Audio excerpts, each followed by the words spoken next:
C'est un diaporama qui va durer une petite heure à peu près. Voilà. Hein. Donc, mémoire française de tirailleurs marocains. Donc, le but, c'est d'essayer d'avoir une perspective différente sur les relations entre nos pays, la France et le Maghreb, la Bretagne et le Maroc en particulier. Il existe à Rennes une association Bretagne-Maroc, Mosaïque, dont je suis membre. Et la démarche aussi, c'est un peu de croiser, les histoires de nos pays, les croiser, sachant que ces histoires se sont croisées quelquefois pour le meilleur et pour le pire, et on va voir que beaucoup de souffrance dans ce parcours de 150 ans jusqu'à aujourd'hui. Alors, tout part, j'ai un tout petit problème, 30 secondes, parce que j'ai un non, ça va aller, ça va aller. Excusez-moi. On entend très bien, Luc. Je pense que tout le monde voit bien les diapos. Oui, entend. Bon, c'est bien. Donc, tout part d'une démarche cyniquement résumée par cette citation du capitaine de Castellane en 1856, c'est-à-dire à peine 25 ans après l'invasion de l'Algérie. Pour chasser l'Indien des forêts de l'Amérique, l'Indien fut nécessaire. L'Arabe, sur la terre d'Afrique, était nécessaire pour lutter avec l'Arabe. Et je crois que cette citation, un peu cynique, encore une fois, de ce capitaine, qui va devenir ambassadeur de France, résume bien un peu cette question donc des soldats indigènes. Je rappelle qu'à l'époque, en 1856, comme encore jusqu'à une bonne partie du XXe siècle, l'Afrique, c'était l'Algérie uniquement. Hein. Donc, la question des soldats indigènes de l'armée française, hein, je la fais remonter un petit peu en tirant par les cheveux au XIIe siècle, pendant les croisades, où les croisés avaient embauché des troupes locales qu'on appelait les turcopoles, hein, qui étaient en général des personnes de langue turque, puisque les Turcs venaient d'arriver dans la région, qui étaient soit musulmans, soit quelquefois chrétiens, mais enfin qui étaient indigènes au Levant, où ces turcopoles aidaient donc les croisés dans leurs différents combats, qui n'étaient pas uniquement des combats contre les princes musulmans. On va sauter pas mal de siècles et traverser un continent pour arriver donc en Égypte à la fin du XVIIIe siècle, quand Napoléon arrive en Égypte, il va assez vite se mettre à son service une troupe d'élite de personnes locales, majoritairement égyptiens, mais aussi du Levant, de Palestine, de Syrie, hein, à tel point que et donc ces Mamelouks vont accompagner Napoléon dans toutes ces batailles, dans toutes ces guerres, y compris les plus cruelles à travers toute l'Europe. Une représentation qui est célèbre, c'est le tableau de Goya, El dos et mayo de 1808, excusez-moi, je ne parle pas bien l'espagnol, par Goya, donc où on voit ces Mamelouks qui participent avec les autres troupes françaises à la répression contre les Madrilènes. Voilà. Donc, ces Mamelouks en tant que corps d'armée, vont disparaître avec l'Empire. Beaucoup, en particulier à Marseille, seront massacrés, je crois que c'est à la fin de l'Empire. D'autres vont rester en France, hein, et je crois que le dernier Mamelouk avait terminé sa carrière non loin d'ici, dans le Morbihan. Il s'appelait Moussa Zoumero Angoussa. Voilà. Bon, après, les Mamelouks n'ont plus du tout survécu en tant que corps d'armée, même si ça a été une hypothèse de nommer Mamelouk un certain nombre de corps de l'armée d'Afrique que l'on va voir. Donc les Mamelouks, paix à leur âme, ils ne sont plus dans le panorama. Par contre, ce qui va modeler le paysage qui dure jusqu'à aujourd'hui, c'est le 14 juin 1830, le débarquement français à Sidi Frej, hein, qui va marquer le départ de la constitution par l'armée française de ce qui va s'appeler l'armée d'Afrique.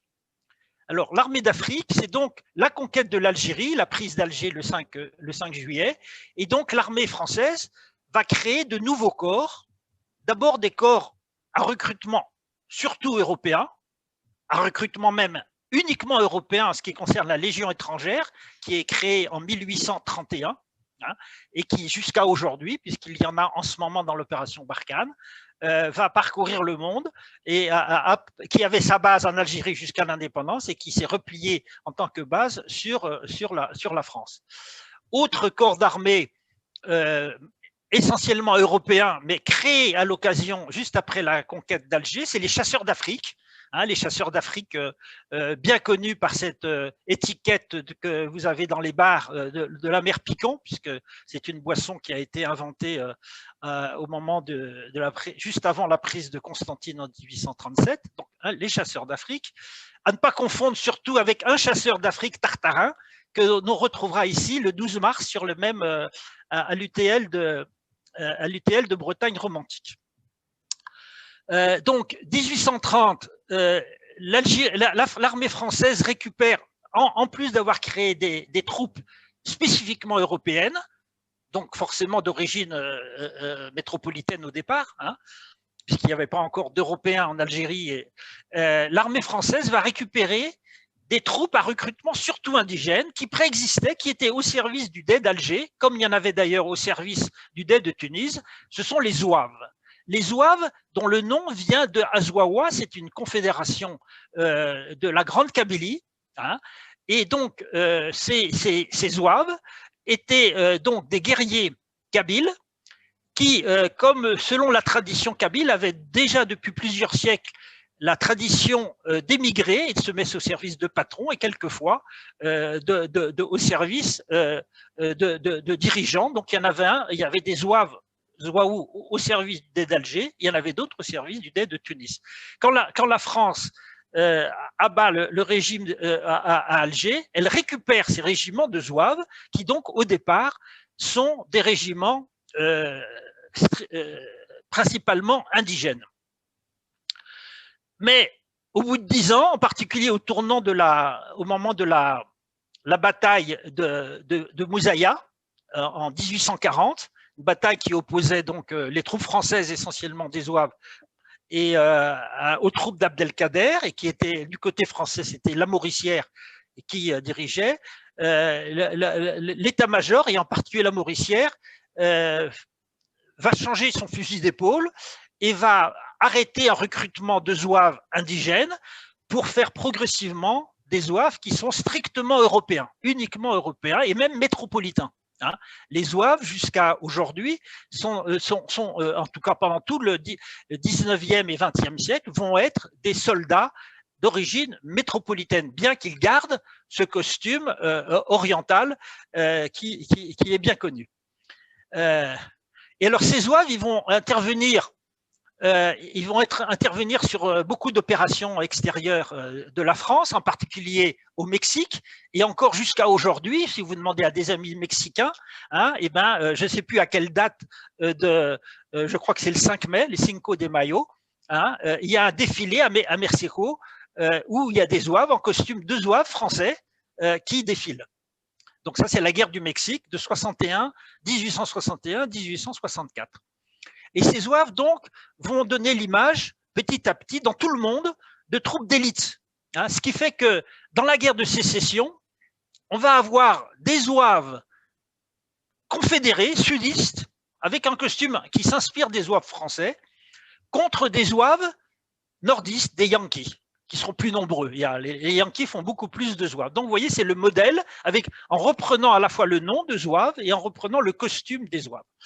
Ce modèle, et y compris ce costume, va être aussi récupéré par le fondateur des vrais Zouaves, Lamoricière, qu'on a vu tout à l'heure, le vainqueur de la bataille de Mouzaya, pour former les Zouaves pontificaux. Les Zouaves pontificaux, donc des jeunes catholiques, souvent de la noblesse, qui vont, sous les directions de Lamoricière, se mettre au service du pape pour défendre les États du pape contre les partisans de l'unité italienne. Hein. Donc, vous voyez ce modèle des Zouaves qui est très prégnant, même si ici encore, il ne s'agit que de soldats d'origine ici française ou tout à l'heure américains. Et donc, ces Zouaves sont très présents dans l'imaginaire français, il y a beaucoup de, j'ai pris quelques photos là de rue de Zouave, rue du 4e Zouave. Dans le bureau de notre maire à Rennes, peut-être qu'il était là du temps d'Edmond Hervé, mais en ce moment, dans le bureau de la maire à Rennes, trône derrière son truc un tableau de Berne Bellecour, qui est le Zouave à la Fontaine. Hein. Donc, vous voyez, même aujourd'hui, enfin, c'est une photo que j'ai prise il y a 2 ans, 1 an et demi, le Zouave est présent, y compris au plus haut niveau de notre capitale régionale. Autre peinture qui met en scène des Zouaves, la rue des enfants perdus par Clovis Trouille. Hein, on voit la célèbre affiche avec le Zouave est malicieusement intitulé Ma sœur. Vous avez compris pourquoi. Donc ces Zouaves qui sont désormais européens, l'armée a besoin de soldats indigènes. Je reprends la terminologie de l'époque. La terminologie va beaucoup répondre. Et évidemment, dans cette terminologie, aussi bien à l'époque que différemment aujourd'hui, il y a évidemment des connotations parfaitement méprisantes. Hein. Je les reprends entre guillemets pour rester dans l'esprit de ce que je veux dire. Donc, l'armée va recruter des soldats indigènes. D'abord, elle va récupérer les spahis du Dey. Les spahis, c'était des troupes algériennes, des cavaliers algériens au service du Dey qui vont devenir au service de la France. Et la France va continuer à recruter des spahis. Hein. Spahi, c'est un mot d'origine turque, ou plutôt c'est un mot turc qui est d'origine persane, ce qui fait qu'on va le retrouver aussi dans les Indes, aux Indes, quand l'armée française et surtout l'armée britannique vont recruter aux Indes des sipahis. Sipahi et spahi, c'est le même mot, hein, enfin c'est le même mot persan avec deux déclinaisons, une plutôt turco-algérienne et l'autre qui est plutôt persan et hindi. Voilà. Donc les spahis qui vont jusqu'à aujourd'hui être un corps d'élite de la cavalerie. Pendant la colonisation, c'était essentiellement des cavaliers indigènes, d'abord évidemment spahis algériens, puis spahis marocains, il y aura aussi des spahis sénégalais. Et jusqu'à aujourd'hui, à Valence, il y a un régiment de spahis, et vous savez que je crois que c'était il y a 2 ans, il y a eu 2 spahis français qui sont morts au Mali, morts au combat. Et vous voyez que leur insigne, l'insigne actuel des spahis, reprend l'étoile chérifienne du Maroc, hein, l'étoile à 5 branches. Donc, le dernier corps important dont je parle, ce sont les tirailleurs. C'est le centre du sujet, les tirailleurs qui sont vraiment le cœur de ce qui va être, de ce qui va constituer avec eux l'armée d'Afrique. Hein, les tirailleurs algériens, dont voici quelques costumes, hein, sachant que l'essentiel des troupes était indigène, algérien au départ, hein, mais que l'encadrement était essentiellement français. Hein. Ces tirailleurs algériens, et donc, si on veut récapituler, l'armée d'Afrique, hein, qui comporte à la fois des corps spécifiquement européens comme la Légion ou aujourd'hui les Zouaves, et des corps indigènes comme les spahis et les tirailleurs, c'est une armée c'est l'Afrique au sens de l'Afrique du Nord. Hein. C'est uniquement l'Afrique du Nord qui est concernée par cette armée d'Afrique. Et là aussi, il y a un problème de terminologie un peu contradictoire. Ces troupes de l'armée d'Afrique fait partie de ce qu'on appelle les troupes métropolitaines.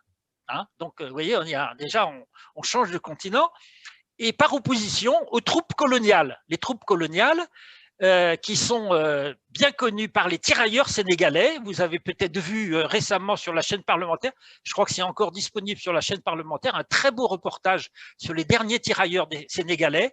Je vous le conseille, c'est très intéressant. Mais ces tirailleurs sénégalais, comme d'ailleurs les tirailleurs malgaches, les tirailleurs indochinois, les tirailleurs somalis, ne font pas partie de l'armée d'Afrique, mais font partie des troupes coloniales. Hein, des troupes coloniales.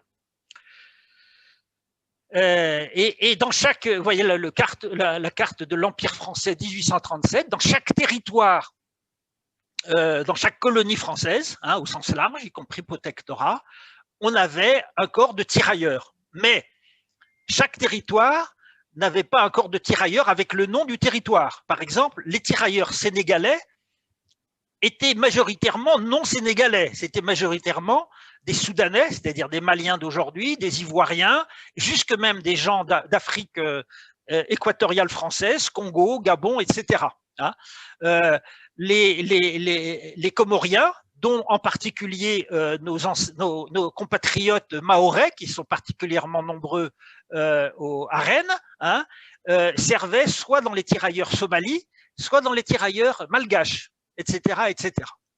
Donc ça, c'est pour l'armée coloniale, je ne vais plus en parler pour revenir à l'armée d'Afrique, c'est-à-dire au départ les tirailleurs algériens. Alors ces tirailleurs algériens vont très vite acquérir à l'extérieur à la fois leur réputation de bons soldats et aussi leur surnom qui va durer jusqu'à pratiquement aujourd'hui. Alors, cette guerre et ça, c'est à l'occasion de la guerre de Crimée, hein, la guerre de Crimée 1854-55. Hein. Pendant la guerre de Crimée, bien connue puisque juste l'année même où se termine la guerre de Crimée, Georges Diebold édifie ses statues du zouave du pont de l'Alma, dont on parle à propos de chaque inondation. Mais ça, c'est un zouave. Hein, c'est un zouave qui donc est déjà, le modèle est déjà un Européen. Mais dans cette guerre de Crimée, il y a des zouaves et, nous dit ce tableau de Orlando Nori, des turcos. C'est quoi ces turcos? Eh bien, les turcos, c'est les tirailleurs algériens. Pourquoi on les appelle turcos? C'est les Russes. Vous vous rappelez que la guerre de Crimée, c'est une guerre qui opposait les Russes à une alliance français, anglais et Empire ottoman, c'est-à-dire des Turcs. Donc les Russes, voyant arriver ces soldats avec un costume qui ressemblait plus à un costume turc qu'à un costume français, ont appelé ces soldats de l'armée française, ces tirailleurs algériens, les ont appelés des turcos. Et ce mot de turco leur est resté jusqu'à pratiquement aujourd'hui, et en particulier a été très utilisé pendant la guerre de 1870-1871, c'est-à-dire 15 ans après la guerre de Crimée. Hein, là, je mets en rouge sur mes cartes les principaux champs de bataille, hein, pendant les guerres correspondantes. Donc, alors, pendant la guerre de 70, hein, les turcos apparaissent célèbres à 3 occasions. Il y a Reichshofen, une célèbre bataille, une glorieuse bataille de l'armée française contre les Prussiens juste avant l'humiliante défaite de Sedan, quelques semaines avant Sedan, donc les Turcos qui sont à l'avant-garde des troupes contre les Prussiens. On a aussi, donc après la défaite, enfin du moins après la capitulation de Sedan, le 5 décembre 1870, il y a un Turco isolé à Chanteau, c'est pas loin d'Orléans, c'est presque la banlieue d'Orléans, qui résiste victorieusement pendant plusieurs heures à un détachement prussien. Hein, et ce turco a droit à 2 monuments dans la commune de Chanteau. Un sur le lieu où il a été tué dans la forêt et un au centre-ville. Et quand je suis passé par là, j'ai demandé à des gens, des habitants de Chanteau, et en particulier à la mairie, mais ce turco, c'était quelqu'un de quelle nationalité, de quelle origine? Tout le monde, c'était un Turc. Non, c'est pas un Turc, c'était un Algérien. Voilà, turco. Troisième turco très connu, et on le retrouvera encore le 12 mars, c'est Cadour, le turco de la commune, c'est le nom d'un des contes du lundi d'Alphonse Daudet. Hein. Cadour, donc turco, au service de la France, qui se retrouve à Paris, il ne comprend pas trop ce qui se passe, il est sur une barricade, il voit des tirs, et des gens qui en face lui tirent dessus, c'est sûrement des Prussiens, il saute à l'assaut, mais ce n'était pas des Prussiens, c'était des Versaillais. Voilà. Donc Turco se fait tuer par des balles françaises.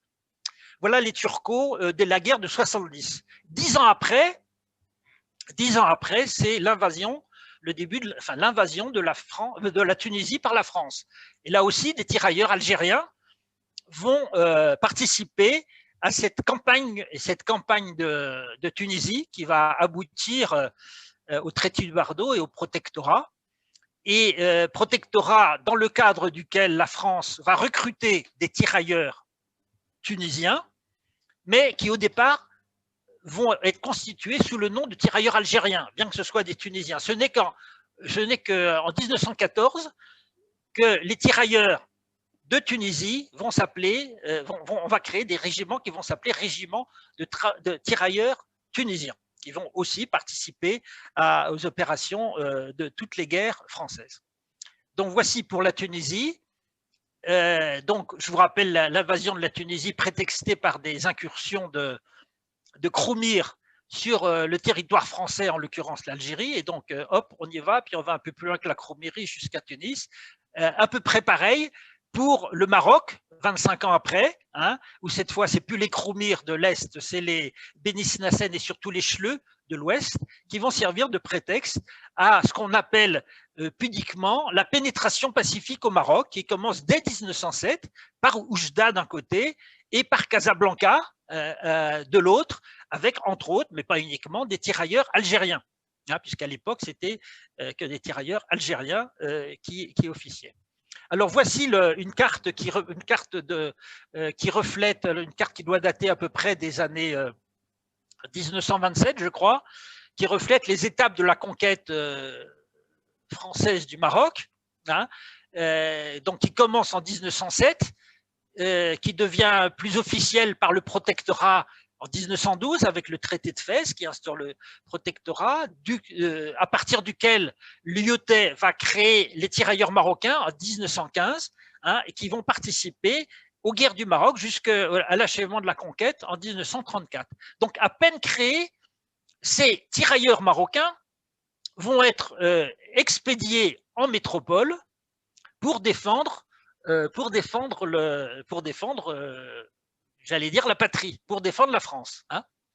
Donc ces tirailleurs marocains, voici des cartes postales que mon grand-père avait envoyées à ma maman en 1914. Vous voyez, on voit en haut des turcos, donc algériens, et en bas des tirailleurs marocains. Ces tirailleurs marocains, comme d'ailleurs des tirailleurs tunisiens, mais aussi sénégalais, malgaches et autres, il y en a dans les cimetières des grandes villes de France. Voici à Rennes, au cimetière de l'Est, des tombes de tirailleurs marocains et algériens mélangés avec leurs camarades métropolitains. Ces tirailleurs marocains vont prendre en quelque sorte le relais des tirailleurs algériens qui avaient participé au début de la conquête du Maroc, hein, et vont participer, ces tirailleurs marocains, à toutes les guerres du Maroc. Donc toutes les guerres qui vont s'étaler de 1907 jusqu'en 1934 avec des hauts et des bas. Un élément particulièrement sanglant, ça a été la guerre du Rif de 1925-1926, tellement sanglante qu'on a un compatriote d'Ille-et-Vilaine qui est mort là-bas. Voici un monument aux morts à Assigné. Hein. La guerre du Rif. Et puis, après, tout le reste de la conquête du Maroc jusqu'en 1934. Hein, la dernière zone un peu libre, c'était le Djebel Sahro, hein, dans le Tafilalet, en 1933, mais il y avait encore des poches de résistance plus au sud. Donc, voilà la conquête, la pénétration pacifique. Et enfin, en 1924, est achevée ce qu'on appelle, entre guillemets, la pacification. Hein. Alors, pour vous dire la violence des combats, c'est que là aussi, j'ai pris une photo dans ce monument en Ille-et-Vilaine d'un soldat à Mordel qui est mort dans le Tafilalet en 1932. Vous voyez, donc la conquête du Maroc a été longue, pas aussi longue que la conquête de l'Algérie, mais presque. Et dans ce Djebel Sahro, c'est illustré un héros de l'armée française, Henri Bournazel, hein, l'homme rouge, qui a popularisé ce burnous rouge qui est celui des Spahis. Hein. Henri Bournazel était gouverneur du Tafilalet et il est mort au combat au Djebel Sahro. Voilà. Alors, je parle particulièrement du Tafilalet parce que c'est la région d'origine, donc d'abord c'est la région d'origine de la dynastie marocaine actuelle, les Alaouites, mais c'est surtout la région d'origine de beaucoup de nos compatriotes rennais, hein, qui sont en particulier dans le quartier où j'habite, à Villejean. Il y a beaucoup de gens qui sont originaires du Tafilalet, et c'est pour ça qu'à Rennes, il y a une association Rennes d'Adès, il y a une association Bretagne d'Adès et une association Espoir du Drap. Tous ces lieux-là sont des villes et des rivières qui sont dans le Tafilalet, dans cette région du sud-est marocain. Je continue. À peine 5 ans après la fin de la pacification au Maroc, la Deuxième Guerre mondiale dans lequel la France, en dehors de sa ligne Maginot, va compter beaucoup sur ses troupes coloniales et ses troupes de l'armée d'Afrique. Voici une affiche du ministère de la Défense qui demande à la population de soutenir ces tirailleurs. Hein. Voici une affiche, une peinture, une gravure représentant un tirailleur marocain. Alors, c'est une gravure qui est tirée de ce numéro-là, vous ne le voyez pas, de l'illustration, qui va un numéro spécial sur l'Empire français dans la guerre, qui va nous dire, qui dit aux Français, en gros, vous inquiétez pas, ça fait 8 mois qu'il y a la drôle de guerre, mais on va gagner grâce à l'Empire français, dont, par exemple, ce tirailleur marocain. Manque de chance, ce numéro de l'illustration, il sort le 11 mai 1940, c'est-à-dire le lendemain du début de l'offensive allemande qui va écraser l'armée française. Écraser l'armée française, faire un certain nombre de prisonniers. Les prisonniers d'origine française vont être envoyés en Allemagne. Les prisonniers d'origine coloniale ou maghrébine l'Allemagne n'en veut pas sur son sol et va les parquer dans des camps en France, dans des Frontstalag.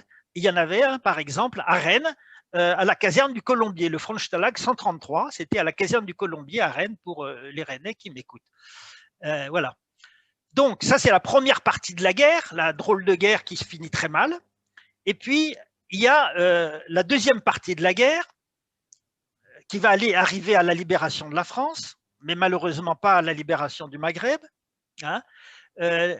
Avec j'ai oublié de, oui, j'ai pas fignolé ma carte, mais disons à partir du débarquement allié de novembre 42, débarquement Torche, qui va renverser le régime de Vichy en Algérie, vont se constituer en Algérie, au Maroc et un peu en Tunisie des forces françaises à recrutement indigène, mais aussi à recrutement européen, de ce qu'on n'appelait pas encore les pieds noirs, hein, qui vont participer à la bataille, aux batailles très dures en Tunisie, en particulier à la bataille de Kasserine, hein, qui a fait beaucoup de morts parmi les tirailleurs, et puis au débarquement en Italie avec la remontée de toute l'Italie, en passant en particulier par Monte Cassino, qui est une bataille très très connue en Algérie et au Maroc, parce que beaucoup de tirailleurs y sont morts, beaucoup d'Algériens et de Marocains y ont participé. Et cette bataille de Monte Cassino s'est terminée juste après la bataille de Monte Cassino par la bataille du Garigliano. Ça, c'est une rue de Rennes qui s'appelle la rue du Garigliano, sur laquelle j'ai mis 5 photos de personnes qui étaient à l'époque tirailleurs algériens et tirailleurs marocains. Sur ces 5 personnes, 2 sont devenus présidents de la République. Une est devenue vice-président de l'Assemblée nationale française.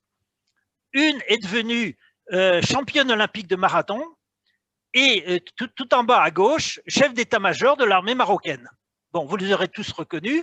La particularité, donc peut-être que vous ne les aurez pas tous reconnus, donc en haut à gauche, donc Mohamed Boudiaf, qui s'est fait assassiner en 1992, hein, en haut à droite, Ahmed Ben Bella, hein, qui après avoir été tirailleur, est décoré par le général de Gaulle pour Monte Cassino, est devenu militant indépendantiste, puis plus tard président de la République algérienne. Particularité, ce futur président algérien, à Monte Cassino, était au tirailleur marocain. Il était même au 5e, parce que c'est notre régiment, celui qu'on va voir tout à l'heure, le 5e régiment de tirailleurs marocains, adjudant Ben Bella. Voilà. En bas à droite, donc c'est le Bachaga Boualem, vice-président de l'Assemblée nationale, qui est mort en Camargue, à Mastibert. Au milieu, au centre, Alain Mimoun. Hein, et puis en bas à gauche, le général Oufkir. Voilà. Donc, 5 parmi d'autres, des tirailleurs algériens et marocains qui ont participé à la bataille du Garigliano, toujours en Italie. Alors, dans cette région, malheureusement, peut-être un peu plus au nord, est arrivé un épisode très très malheureux. très connu, qui a inspiré ce film de Vittorio De Sica, inspiré du roman d'Alberto Moravia. En gros, dans cette région d'Italie centrale, des éléments de l'armée française se sont livrés à des actes de violence, de viol, sur des femmes italiennes, et en particulier la Ciociara, qui est jouée dans le film par Sophia Loren. Alors, ces soldats de l'armée française étaient surtout, sans doute, il y avait un peu de tout, mais il y avait surtout des goumiers. Dans le roman d'Alberto Moravia, il ne parle pas des goumiers, il écrit en Italie, je ne lis pas l'italien, mais il les appelle par leur nom réel, leur nom français, il les appelle des turcos. Le traducteur du roman, qui s'appelle Claude Poncet, un bon traducteur de l'italien au français, il a vu turco, il a dit turco, en français c'est turc. Donc il a traduit turco par turc. Donc les pauvres Turcs qui n'ont rien à faire là-dedans se sont retrouvés accusés de ces violences inqualifiables. Voilà pour les turcos. Donc en fait les personnes qui étaient responsables de ces exactions étaient parmi les troupes de goumiers. Alors, on n'a pas encore parlé des goumiers. Les goumiers qui sont souvent associés aux tirailleurs marocains.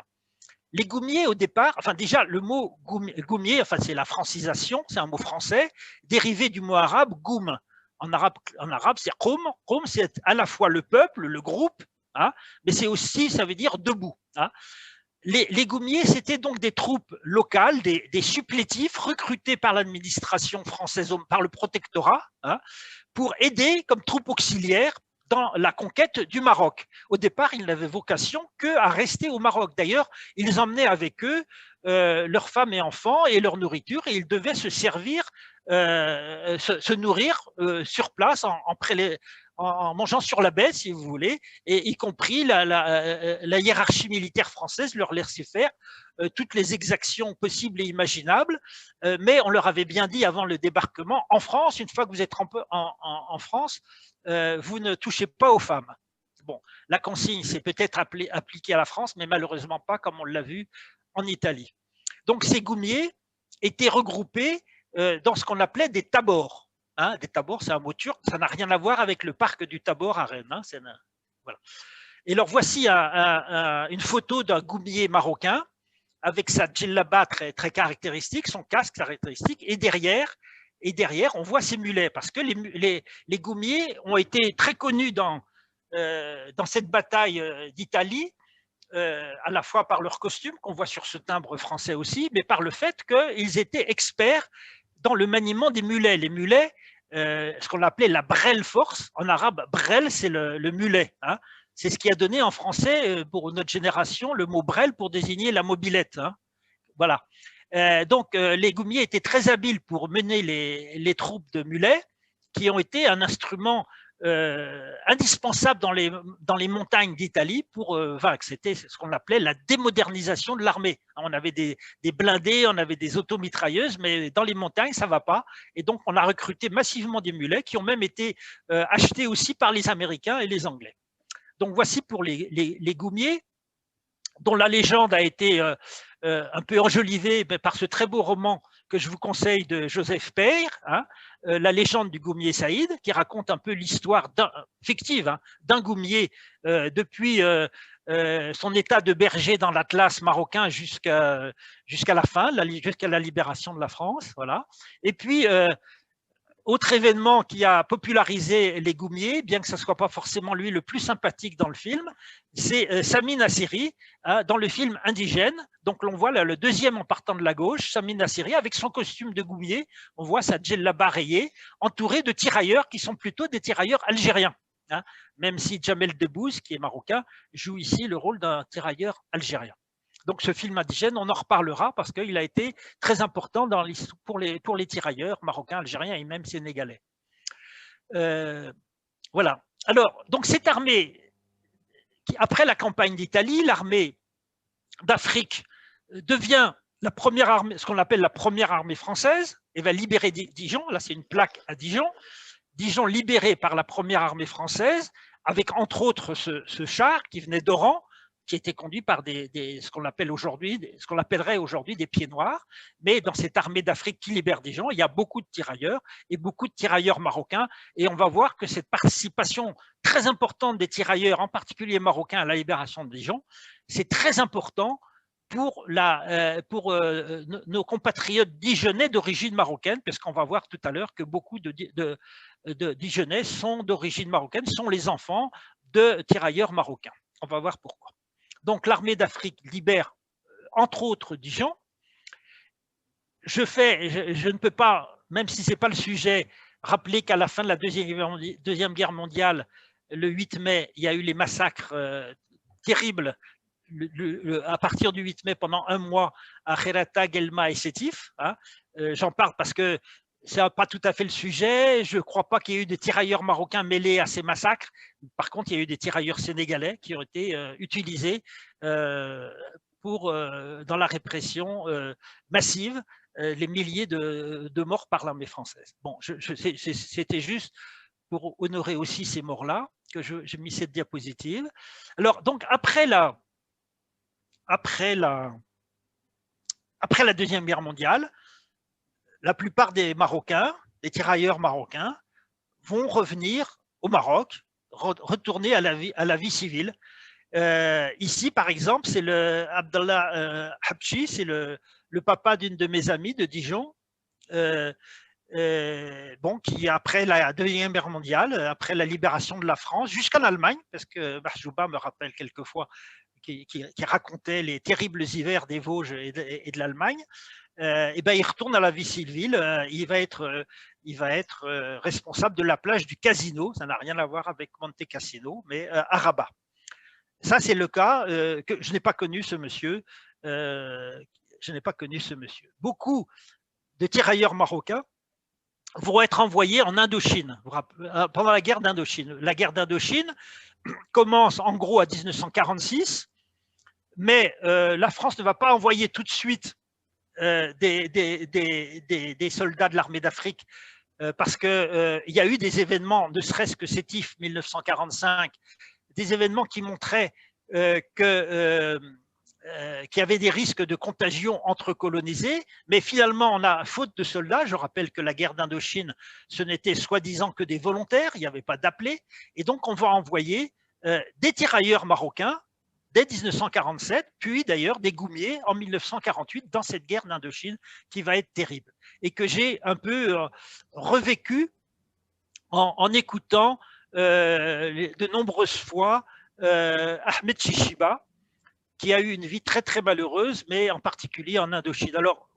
juste puisque j'ai cette diapo-là, Ahmed quand il était jeune, et puis Ahmed que j'ai pris en photo il y a quelques années près du monument à Dijon qui commémore ces tirailleurs marocains. Et vous voyez déjà juste une illustration des difficultés qu'ils pouvaient avoir. C'est le problème d'état civil. Hein. Quand tous ces tirailleurs marocains que j'ai connus, qui étaient nés dans les années 20-25, sont nés au Maroc, il n'y avait pas d'état civil. On ne savait pas leur date de naissance. Hein. D'ailleurs, il y en a beaucoup pour se faire embaucher, disaient qu'ils avaient 18 ou 19 ans alors qu'il y en avait 16. Et puis, on n'avait pas leur nom. Voilà, par exemple, Ahmed Chishiba, sur ce papier qui lui attribue la médaille coloniale, il est appelé Ahmed Ben Ammar, c'est-à-dire le nom traditionnel, Ahmed, fils de Ammar. Hein. Et donc, son nom, on peut dire néo-patronymique de Chishiba, va arriver que plus tard. Et vous voyez bien, et j'en ai rencontré beaucoup les difficultés que ça va poser plus tard quand il va s'agir de caisses de sécurité sociale, de cartes d'anciens combattants, de cartes d'invalidité, quand on n'a pas le même nom sur ces différents papiers d'identité. Bon, mais encore ça, c'est pas le plus terrible. Ahmed a participé donc à la guerre d'Indochine. Voici son livret militaire. Hein, donc, elle a avec encore un état civil différent, vous voyez. Sur ce livret militaire, il n'y a pas marqué Chishiba. Bon, donc c'est difficile. Mais le plus difficile, ça a été pour lui la guerre d'Indochine et en particulier la bataille de Dien Bien Phu, dans lequel il était encerclé avec d'autres d'autres soldats français et tirailleurs. J'ai pu parce que là, j'ai pas mon diapositive qui permet de voir mes notes de mon diaporama. J'ai pas mes notes sous les yeux, donc c'est que de tête. Je me rappelle plus exactement le nombre. Je crois qu'il y a eu à peu près, je me trompe dans les zéros, 15, il y a eu 15 000. Non. Il y a eu, sur le demi-million de soldats français de la guerre d'Indochine, il y en a eu plus du quart qui étaient des tirailleurs de l'armée d'Afrique, des tirailleurs algériens, marocains ou tunisiens, surtout marocains. La moitié des soldats nord-africains, comme on disait à l'époque, de l'armée française en Indochine, du corps expéditionnaire français en Indochine, c'était des Marocains. Dans cette moitié de Marocains, plus de la moitié, c'était des tirailleurs, mais il y avait aussi des spahis, des goumiers, etc. Les goumiers qu'on va voir. Alors, ce qui m'a beaucoup ému, Ahmed m'a longuement, enfin, il parle pas bien le français. Je sais pas d'ailleurs, j'ai pas réussi à appeler ses amis pour savoir s'il était encore en vie, mais il m'a raconté plusieurs fois, ça bien fou, dans la boue des tranchées, et qu'il était sûr de mourir, quoi. Il y avait tous ses camarades tombaient autour de lui. Il y avait un bombardement des Vietnamiens très important. Il était sûr de mourir, mais il était complètement enfoncé dans la boue. Comme je sais, parce que je l'avais rencontré à la salle de prière du foyer Mistral où il habitait à l'époque.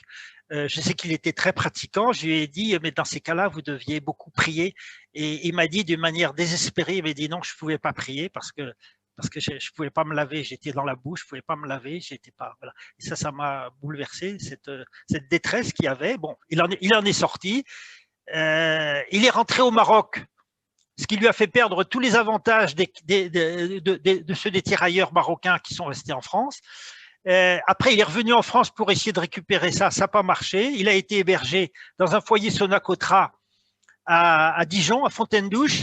Foyer Sonacotra qui a été victime, c'était pas d'un incendie criminel, qui ne le visait pas du tout lui spécialement, mais n'empêche qu'il y a eu 7 morts dans cet atelier, dans ce foyer Sonacotra. Il a été relogé donc au foyer où j'ai été le voir. Voilà pour Ahmed Chishiba. Ah oui, autre chose dramatique, à Dijon, il y a un grand monument aux morts pour les morts français de la guerre d'Indochine et de Corée. Et alors, Ahmed ne sait pas lire, mais il sait que sur tous ces noms qu'il y a eu de Dijonnais ou de Côte-d'Orient, je ne sais plus, il n'y a aucun nom de tirailleurs marocains. Alors, c'est difficile de lui expliquer que, ben oui, les villes, elles mettent des plaques, des monuments aux morts pour les morts des gens qui ont vécu ou qui sont nés dans le ville, et non pas pour les camarades des gens qui vieillissent, quoi. Mais c'est difficile à accepter quand même, parce qu'il y a eu beaucoup de morts du côté, enfin, dans les troupes marocaines en Indochine. Donc, un autre tirailleur marocain que j'ai bien connu, c'était mon voisin à Kétini, Miloud Khomri.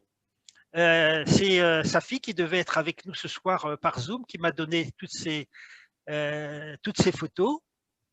Miloud Khomri, donc, qui est 5e RTM en Indochine. Hein, là, vous voyez encore sur sa médaille coloniale, il ne s'appelle pas Khomri, il s'appelle Miloudi Benchilali. Voilà, donc, tous ces problèmes d'état civil, ce n'est pas facile.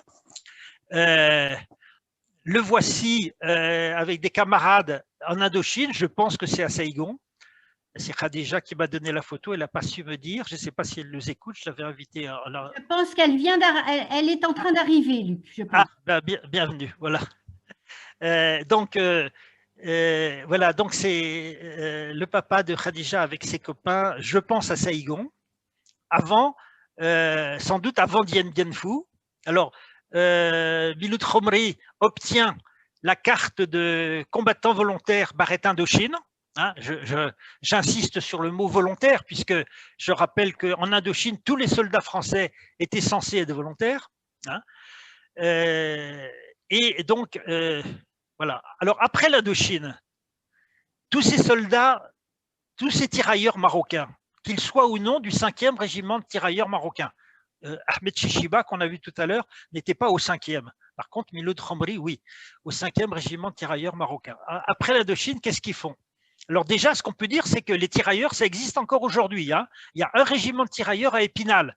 Et vous avez vu qu'il y a 3 semaines, même pas, il y a 6 tirailleurs d'Épinal qui ont été blessés au Mali dans le cadre de l'opération Berkane.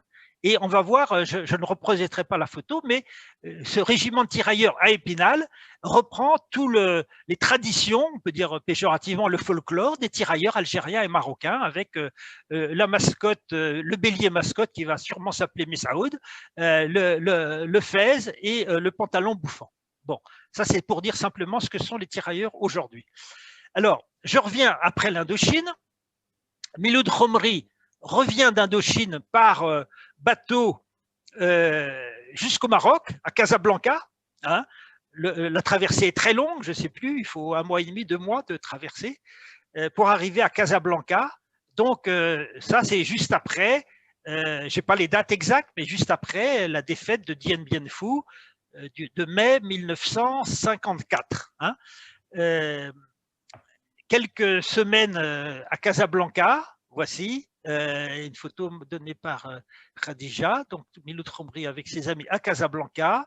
Il va avoir des certificats de bonne conduite, il va avoir une permission, hein, là vous voyez, il a encore un autre nom, hein, une permission, là c'est en juillet 54. Et puis alors certains, depuis le Maroc, retour d'Indochine, certains vont partir en Algérie, qui est en guerre depuis quelques mois, depuis le 1er novembre 54. Par exemple, c'est le cas de Brahim Boulanouar, qui est l'oncle de mon ami Zoulikha. Hein. D'autres, beaucoup, c'est le cas de la plupart des membres qui étaient en Indochine du 5e régiment de tirailleurs marocain, vont le 5e régiment de tirailleurs marocain va s'établir pour 10 ans à Dijon, à partir de 1955, comme le montre à gauche là, ce monument qui a été édifié à Dijon à l'époque. Alors, donc ce 5e régiment de tirailleurs marocain, il a fait toutes les campagnes que je vous ai dit, hein, depuis le Maroc, 25-26, c'est-à-dire la guerre du Rif, 25-26, c'est la guerre du Rif, la Syrie, je n'en ai pas parlé, la France, 1939, l'Italie, la France, l'Allemagne, l'Indochine, etc. Voilà. Ça, c'est le 5e régiment de tirailleurs marocains. Il arrive à Dijon le 11 octobre 55. Hein. Ça, c'est des articles qui ont été scannés par mon ami Alain. Alors, je précise 11 octobre 55, c'est important, la date est importante. Octobre 55, le Maroc n'est pas encore indépendant. Mais, ce qui s'est passé 2 mois avant, hein, le 20 août 55, il y a eu comme le titre Paris Match, journée tragique en Afrique de l'Afrique du Nord. Ce qui était prévu, et c'est pour ça que Paris Match avait envoyé toute une équipe de reporters, c'était qu'il y ait des troubles au Maroc. Parce que le 20 août, c'était l'anniversaire de la déposition du sultan Mohamed Ben Youssef par les Français. Hein, je crois que c'était le maréchal, je ne suis pas sûr, je ne me rappelle plus. Enfin, les Français avaient déposé le sultan Ben Youssef et l'avaient remplacé par Ben Arafat, un fantoche. Voilà. Donc, on était sûr que le 20 août 55, il y allait avoir des troubles au Maroc, ce qui n'a pas manqué et qui ont été abondamment photographiés par Paris Match, en particulier à l'Ouedzem, où il y a eu pas mal de morts. Ce qui n'était pas prévu, c'est que le même jour, à la fois par solidarité avec le peuple frère marocain, mais aussi pour relancer la guerre d'Algérie, la guerre d'indépendance dans un secteur où il n'avait pas encore vraiment commencé, à savoir le nord constantinois, et ben le FLN, sous la direction de Dédouche Mourad et de Zirout Youssef, va lancer une opération contre des Européens du côté de Skikda, Philippeville. Il va y avoir des morts européens, quelquefois dans des conditions atroces, mais il va y avoir surtout une répression par l'armée française très, très importante qui va marquer un tournant dans la guerre d'Algérie. On peut dire que la guerre d'Algérie qui avait commencé 10 mois avant, à peu près 9 mois avant, était restée encore relativement limitée en termes de violence. Et à partir de août 55, c'est vraiment un tournant dans la férocité de la guerre. Et le 20 août va rester une date puisque l'année d'après, le 20 août 56, ça sera à cet anniversaire-là qu'aura lieu en Algérie le congrès de la Soumam qui va jeter les bases de la plateforme politique du FLN. Je continue, je reviens au Maroc et là je saute très vite les 10 ans. Je bloque ici dans mon diaporama l'histoire, la partie, disons, proprement historique ou chronologique. Donc, 10 ans après l'arrivée en 55, le 17 mai 65, le 5e RTM va quitter Dijon, ou plutôt, plus exactement, le 5e RTM va être dissous. Il n'existe plus. Bon, que vont devenir les tirailleurs marocains du 5e RTM après la dissolution? Alors, je précise d'abord que le contexte de l'année 65, c'est au Maroc, le 23 mars, des émeutes à Casablanca, et il va y avoir un petit parti politique marocain qui va s'appeler le mouvement du 23 mars, et qui s'appelle aussi le Parti socialiste unifié, PSU, enfin, qui n'a rien à voir avec le PSU de France. Le mois de juin 65, un ancien tirailleur marocain devenu président de la République algérienne est renversé, Ben Bella, et surtout, le 29 octobre 65, toujours, donc le mois où ça, enfin bon, bref, la même année que le départ du 5e RTM de Dijon, Mehdi Ben Barka est assassiné à Paris par le général Oufkir lui-même, qui est un ancien du 4e RTM, du 4e régiment de tirailleurs marocains. Donc voilà pour la partie un peu de la grande politique, le contexte politique de la présence des 10 ans de garnison du 5e RTM à Dijon. Alors, quelques photos données par Khadija Khomri sur qu'est-ce que faisaient les soldats du 5e RTM. Il y avait des opérations à la fois de manœuvre, etc.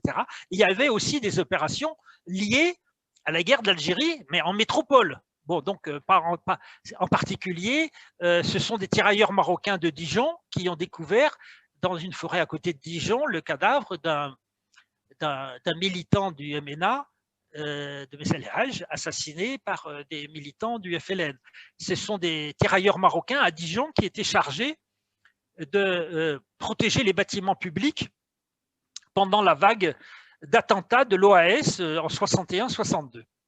Donc ça, c'était les aspects encore un peu militaires. Bon, il y avait des aspects moins difficiles. Donc un troisième ami, Tami Haï, je ne sais pas si ces enfants que j'ai invités, à savoir Najet et Abdallah, sont au bout du Zoom, parce que je n'ai pas sous les yeux la liste des présents.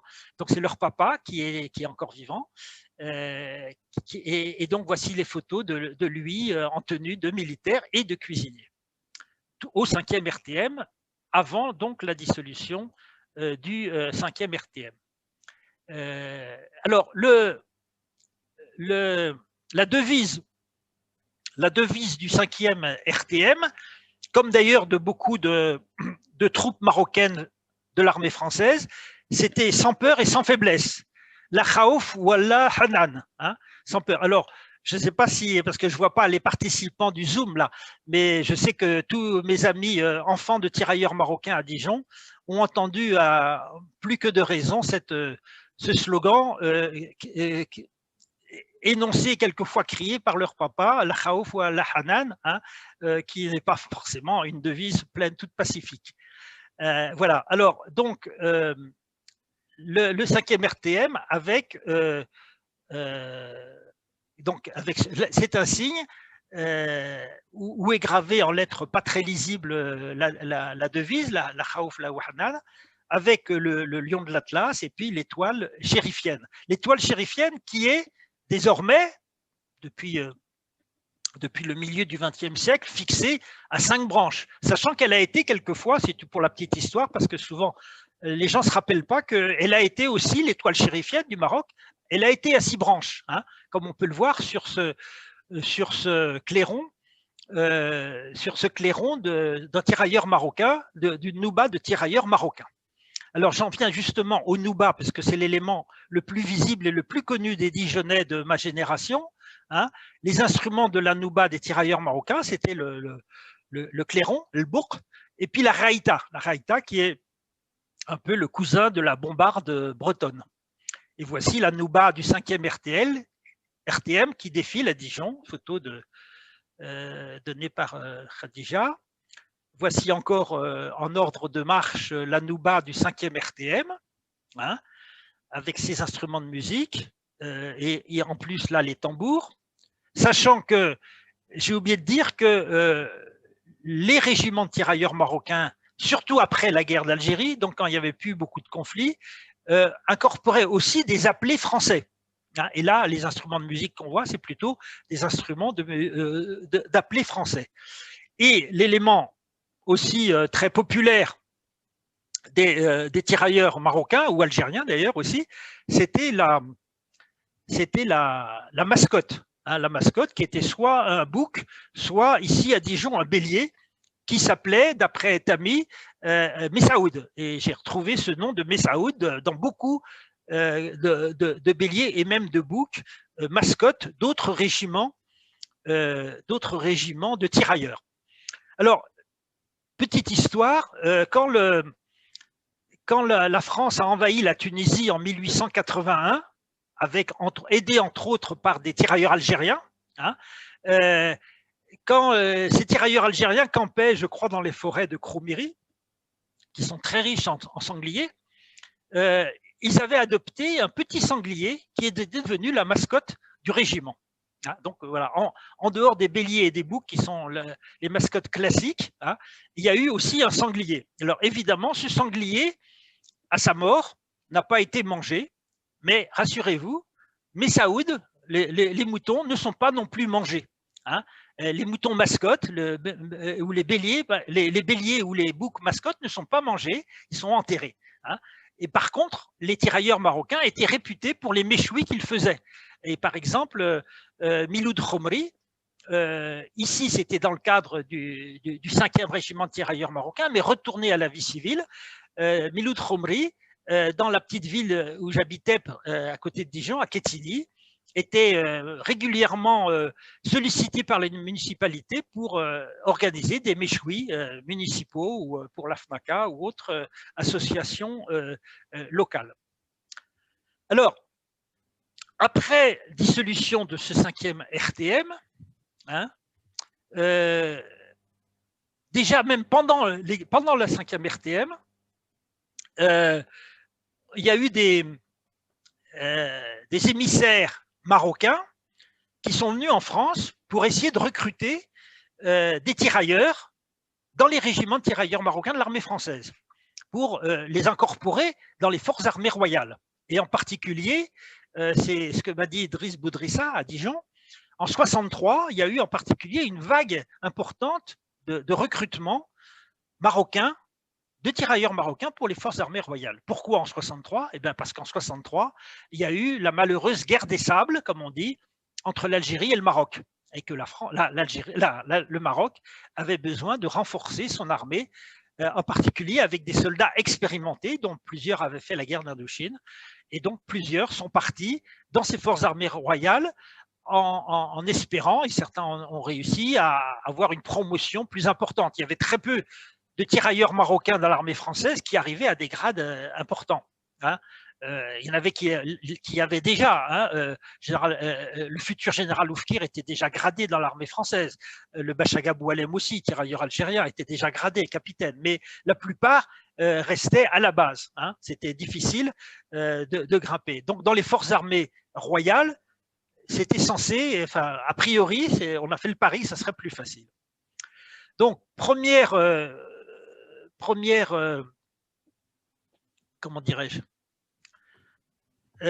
première reconversion possible, rester militaire, mais dans l'armée marocaine. Deuxième reconversion, rester militaire dans l'armée française, et beaucoup des tirailleurs du 5e RTM ont été incorporés au 27e régiment d'infanterie, bon, qui lui n'était plus, qui était un régiment entre guillemets mixte, je ne sais pas comment on dit, donc qui est un régiment important dans l'histoire de Dijon. Troisième hypothèse, troisième solution pour beaucoup, travailler dans le civil et en particulier dans les usines Renault. Là, mon ami Tami Aïe il a changé le Lion de l'Atlas du 5e RTM pour le Lion de Peugeot. Là, c'est l'usine Peugeot de Dijon. Il fallait aussi régler tous les problèmes liés à l'invalidité. Voilà sa carte d'invalidité. Et puis, les tirailleurs marocains de Dijon se sont regroupés en association. Au centre, ici, c'est Tami Aï, qui est devenu le président de l'association, qui organisait des fêtes et aussi un petit peu, mais pas beaucoup, de cérémonies religieuses. Voici la carte de l'association des anciens combattants du 5e RTM de Dijon. Voici le bureau de l'association, une photo prise il y a 24 ans, donc beaucoup malheureusement sont décédés. Et puis donc là, c'est la carte de l'association de notre ami Miloud Khomri, de feu notre ami Miloud Khomri, le papa de Khadija. Et voilà justement Khadija. Alors Miloud Khomri, justement, après son... alors je ne sais pas si elle m'écoute là, parce que je n'ai pas la liste sous les yeux. Après à sa retraite de militaire, il était très actif dans la ville de Kétini, et en particulier, c'est lui qui a créé, dans sa propre cave, ici, là, derrière Khadija, c'est lui qui a créé la première salle de prière musulmane de Kétini, qui est une des premières salles de prière, même de l'agglomération dijonnaise. Donc depuis, il y a eu une vraie mosquée qui s'est créée avec une association dont il a été à l'initiative. Et voici, ces tirailleurs marocains, ils nous ont laissé beaucoup de choses, en particulier des enfants, dont certains sont pris. Il y a beaucoup de conseillers municipaux, beaucoup d'élus municipaux dans la région qui sont enfants de tirailleurs marocains. Ici, mon ami Najet Aï, qui est la fille de Tami, qu'on a vu tout à l'heure. Alors, autre tirailleur marocain, toujours du 5e régiment de tirailleurs marocains de Dijon. On ne voit pas bien parce que son nez est coupé par nos figures, mais ce n'est pas grave. Alors, lui, qui c'est? Alors, je ne sais pas si Abdelhaï Rasco du Maroc est présent parmi nous par Zoom. Je l'ai invité, je ne sais pas, je lui ai donné les moyens de se connecter. Abdelhaï est un journaliste sportif de la télévision marocaine qui m'a contacté pour travailler sur Abdeslam Radi, qu'on voit ici sur le podium, médaille d'argent du marathon aux Jeux Olympiques de Rome en 1960, derrière Abebe Bikila. On voit ici Abebe Bikila qui, sur la fin, arrive à coiffer derrière lui Abdeslam Radi, qui n'arrive que deuxième. Il faut dire que Alain Mimoun, notre champion national, ancien tirailleur algérien, était, je crois, j'ai pas mes notes là sous les yeux, mais était, je crois, à ce marathon-là, a été 34e. Voilà. Donc Abdeslam Radi, qui remporte la médaille d'argent aux Jeux Olympiques, c'est la première médaille marocaine. C'est la première médaille marocaine. À ce titre-là, quelques mois après, il est reçu par le roi Mohamed V, l'ancien sultan Mohamed Ben Youssef, qui va mourir peu de temps après, quelques semaines après avoir reçu Abdeslam Radi. Abdeslam Radi va être représenté par ce timbre marocain des Jeux Olympiques, mais malheureusement sur le timbre, il n'y a pas marqué son nom. Voilà, il n'y a pas marqué son nom. Luc, on va peut-être bientôt terminer. Combien de temps tu me laisses, Mireille? 5 minutes. 5 minutes, d'accord, je me dépêche. Ça doit aller, ça doit aller. Sur la ville, alors, il a vécu pratiquement toute sa vie à Dijon, comme tirailleur marocain. Il a terminé sa vie à Fès, où il est retourné. Sur le site de la ville de Taounet, au Maroc, où il est né, on parle un peu de lui, mais on parle très peu de ce qui a fait l'essentiel de sa vie, c'est-à-dire Dijon d'un côté, le régiment tirailleur marocain. Il y a encore une femme à Dijon. Je ne sais pas si elle est encore en vie, je ne sais pas. Donc, les Marocains, alors heureusement, Abdellah qui m'a contacté va faire un article sur lui à la télévision marocaine. J'espère qu'il parlera aussi de Dijon et des tirailleurs marocains. Du côté de Dijon, bien qu'il a vécu encore à Dijon longtemps après, on ne parlait pas du tout de lui comme champion olympique. Alors évidemment, il avait fait le choix de courir sous les couleurs marocaines et non pas sous les couleurs françaises. Mais malgré tout, c'était quand même un champion olympique à Dijon, y compris dans les murs de la caserne Junot. Voilà. Alors, pour terminer, en conclusion, la petite enquête que j'avais faite, mon ami Zulekha m'avait écrit quand j'avais tiré les verres du nez sur son oncle. Elle m'écrit « Ma mère était très énervée quand j'ai parlé de ton projet sur les tirailleurs. À quoi ça sert? Si trop tard, wallah, ils sont tous morts. » Bon, donc c'est vrai qu'il y avait une idée, c'est vrai que l'opération vient beaucoup trop tard puisqu'ils sont tous morts. Alors, ce qu'on a essayé de faire, alors il y a eu déjà le film indigène pour lequel je n'ai rien à voir, mais le film indigène, malgré tout ce qu'on peut critiquer sur lui, il a eu le grand mérite, ayant été vu, paraît-il, par Bernadette Chirac, que c'est la femme du président de la République qui a donc incité son président de la République de Mali à faire cesser ce scandale qui datait pour le Maroc de 50 ans, de la cristallisation des pensions. C'est-à-dire que tous ces travailleurs, toutes ces troupes coloniales ou de l'armée d'Afrique, leurs pensions étaient gelées au niveau de la date d'indépendance de leur pays. Donc vous voyez que autant pour les Comores 1976, ça pouvait aller, autant pour le Maroc 1956, ça voulait dire que les pensions étaient ridicules.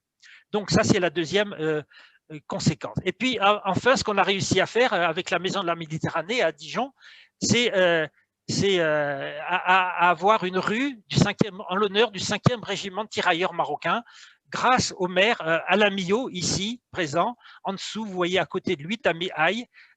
Voilà, donc une rue.